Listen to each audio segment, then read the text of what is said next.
ক্রিকেটের আকাশ থেকে খসে পড়ল আরেকটি উজ্জ্বল নক্ষত্র। বিদায় নিলেন সর্বকালের অন্যতম সেরা অলরাউন্ডার স্যার গ্যারি সোবার্স। ৮৯ বছর বয়সে পৃথিবীর মায়া ত্যাগ করলেন ওয়েস্ট ইন্ডিজের এই কিংবদন্তি।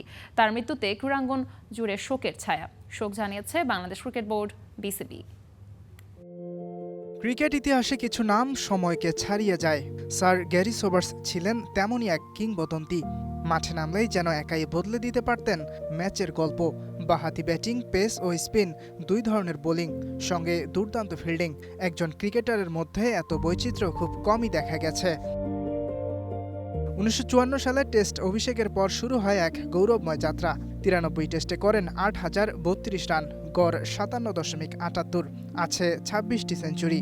বল হাতে নেন ২৩৫টি উইকেট। ১৯৫৮ সালে পাকিস্তানের বিপক্ষে তার অপরাজিত ৩৬৫ রানের ইনিংসটি দীর্ঘদিন ছিল টেস্ট ক্রিকেটের সর্বোচ্চ ব্যক্তিগত সংগ্রহ। শুধু আন্তর্জাতিক ক্রিকেটে নয়, প্রথম শ্রেণীর ক্রিকেটেও গড়েছেন ইতিহাস। ১৯৬৮ সালে এক ওভারে টানা ৬ ছক্কা হাঁকিয়ে হয়ে যান বিশ্বের প্রথম ব্যাটার, যিনি এই অনন্য কীর্তি গড়েন। ক্রিকেটে অসামান্য অবদানের স্বীকৃতি হিসেবে ১৯৭৫ সালে ব্রিটিশ রাজপরিবার তাকে নাইট উপাধিতে ভূষিত করে। এরপর থেকেই তিনি পরিচিত হন স্যার গ্যারি সোবার্স নামে।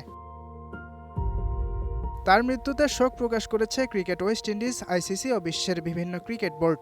সাবেক ও বর্তমান ক্রিকেটারদের শ্রদ্ধায় ভরে উঠেছে সামাজিক যোগাযোগ মাধ্যম। কারণ গ্যারি সোবার্স শুধু একজন ক্রিকেটারই ছিলেন না, ছিলেন একটি যুগের নাম। ইয়াসির আরাফাত সবুজ, স্টার প্লে।